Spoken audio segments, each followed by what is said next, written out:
Hi, everyone. Like said, I am from Montreal. I discovered papermaking in my BFA at Concordia. I launched Atelier Retailles in 2018. It's a papermaking studio in Montreal that focuses on exploration and experimental techniques of incorporating papermaking in contemporary practices. A bit about me and about the studio, so you know who I am and what I do. So I discovered papermaking and it changed my practice forever. I finished university and it was really important for me to keep up with my papermaking practices. At the time I was making very large scale work and large paper, and I worried that all this mess, this water, this pulp, this loud noise would not be appropriate for my kitchen. So since I couldn't find a place that would allow me to go do my work there, I looked into buying the equipment for myself. And that was when I launched the Atelier Retailles project to kind of host other artists who would also need this kind of facilities and equipment to expand their practices in papermaking. Since the beginning, we have worked with several artists. We are currently updating the website. I keep saying that, but it's been a while. Anyway, I'm updating the website. So you will eventually see the portfolios of the different artists. That'll probably be my Christmas vacation plan, to update my website finally.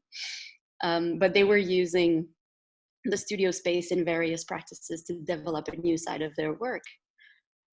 Some of the resident artists who did a really large body of work here, one great example is artist Kat Laporte, who on various visits and work periods did what we call the paper drawings. The technical term for that would be pulp painting.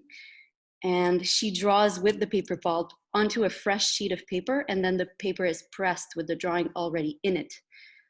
We've made these really interesting drawings only using paper as a medium instead as the mere support on which to draw. More recently, sort of, the last residency project was with artist Nicolas Lachance, who was here in March during the beginning of the pandemic. That was something special. And during that time that he was here, we managed to make 12 complete pieces that measured each 3 by 6 feet. So they were double sheets, so 2 sheets on top of each other to create a sort of negative transfer of the image. The lines and the texture were all in the pulp. So basically we've made 24 sheets in 5 weeks. There was pulp everywhere. It was a paper marathon. And honestly, this is what I love to do. This is where I bloom. Myself, I have a little time to put on my own practice, but when I have time, I try to make work that concerns the studio itself, my relationship to the work and with other artists. Gift of self, it requires to be, present with others, to be like the physical effort that it demands of me. Because although delicate and seen as a fragile object, paper is very sturdy and it requires the strength of the whole body as a practice. And that's what I love about it. All the wet and dirty making of in comparison to the crisp result. Our last performance of the large scale paper, I say our because obviously I can't do this stuff by myself, I always have help. So the large scale paper we did was on the roof of an artist center and gallery here in Montreal this summer. So we did this piece for an exhibition, and what was really great about it is that we had to make the whole process over the span of only 1 day. So we made this giant sheet on the roof and we had to be ready to transport it into the gallery at the end of the day for it to be installed for the show opening the next morning. So that was a technical challenge in itself, but it was great. Here are some photos of the process of the making the sheet outside and a photo of the final piece in the exhibition. This one sheet was 6 by 8 feet wide. And although I am really interested, as you can see, in large-scale paper making, what really captivates me about that is how we can make our own tools, how we can come up with solutions to make everything work with simple hardware and the stuff that we have handy. It's not very complicated, it's not very specialized, it's really just the stuff that we have at hand. And this is what I try to share through workshop and classes. It's to understand the basics of what it takes to make paper and how we can adapt the techniques and tools to conform to the basic principles of paper making and then expand to whatever we want to make of it. Let me take a sip. Oh, I'm excited. Before we start talking about handmade paper, let's get something out of the way. So no, not all paper is made from trees. At Atelier Retailles, we make paper using fabric scraps from local clothing designers, so therefore extending the life of the material. And one more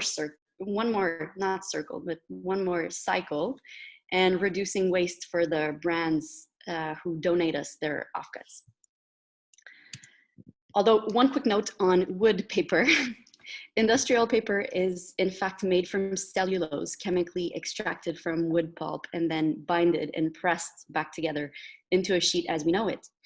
What happens with this is that the individual fibers are short and therefore not so strong. So another thing that happens with machine-made paper is the direction of the fiber, known as grain direction.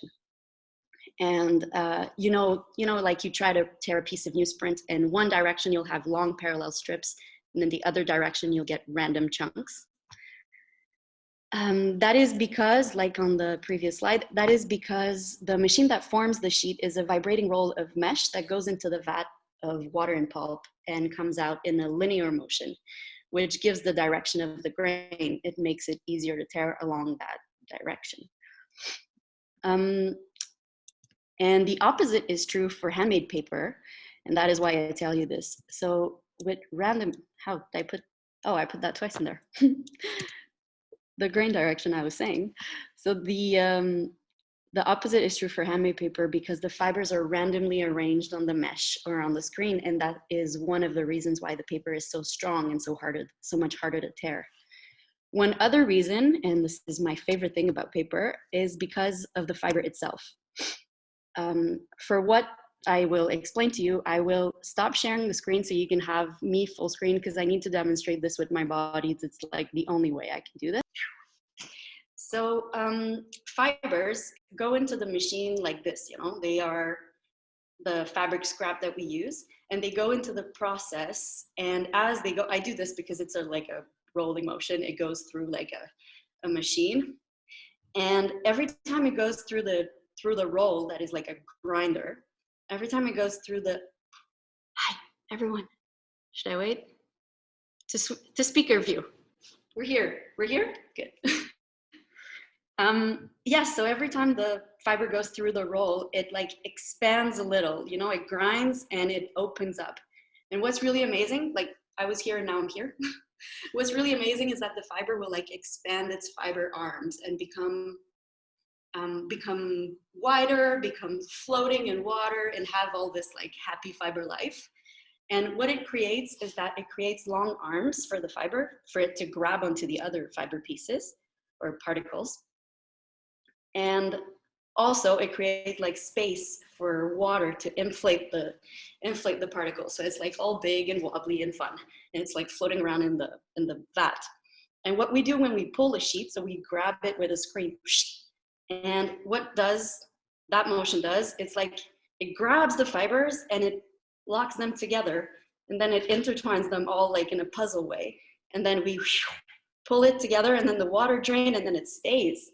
And what's so great is that when we flip it, oh, I can't show you because you don't see the table. When we flip it, we kind of press them together so they really lock in. I will share the screen back again. You got that, right? Okay, here. I was told I only had that much time, so I'm trying to speak really quickly because there's so many things to tell you. So here, I was at the fiber dance, which I just did. So to summarize, strong paper is the combination of two things. It's the quality of the fiber itself and the way it expanded, and it's like individual strength, and the strength of the interfiber bonds. So this bond is best when the techniques are good, and the fiber itself is at its best when the refining and pulping process are on point. So we have to take those two factors to think of those things when we're making paper.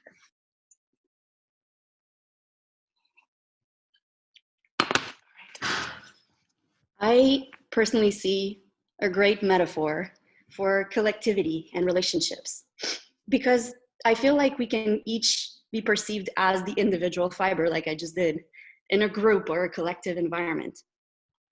And I like to think that I'm only as strong as the link that I have with people around me, and that I'm only as useful as I am to others.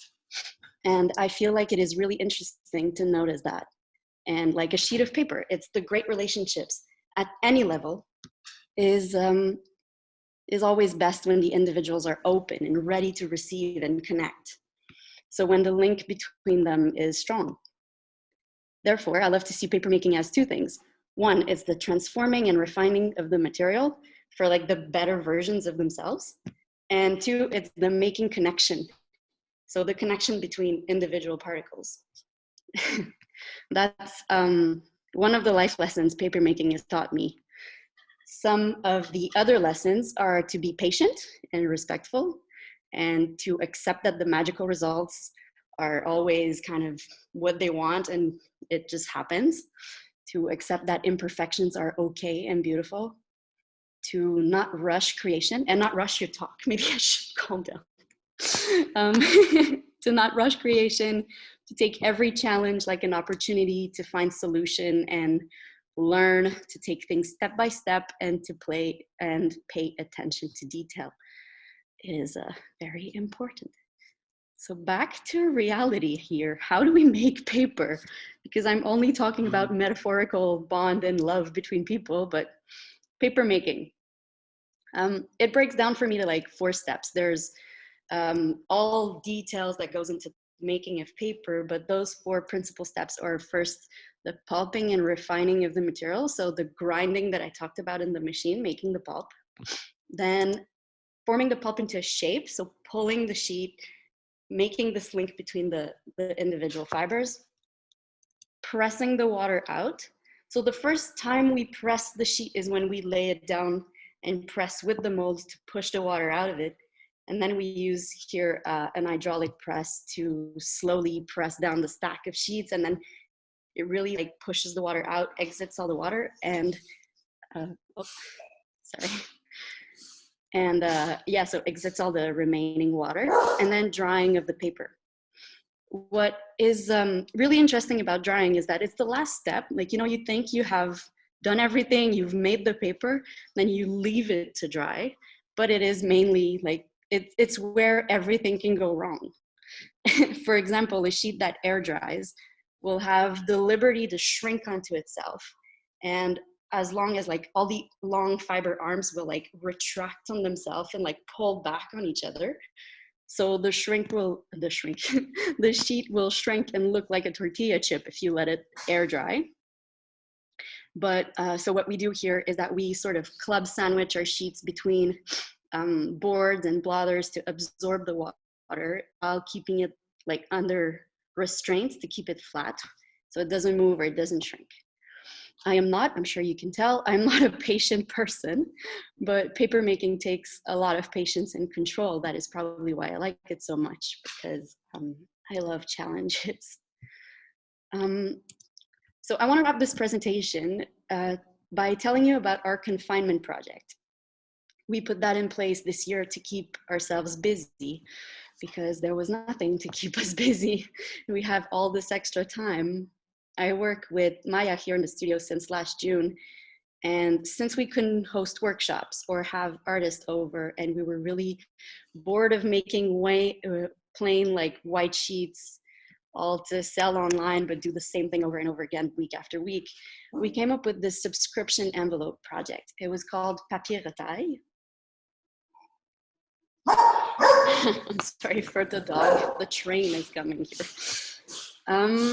Yeah, so it was called Atelier Retailles, and the idea was that subscribers would get a surprise pack of paper each month. We launched that project to stay creative, to showcase what paper making was to us and how various and exciting. Okay, it's fine. I hope it's not a disturbance because I'm not going to get up and go get him, but the dog is excited about whatever what.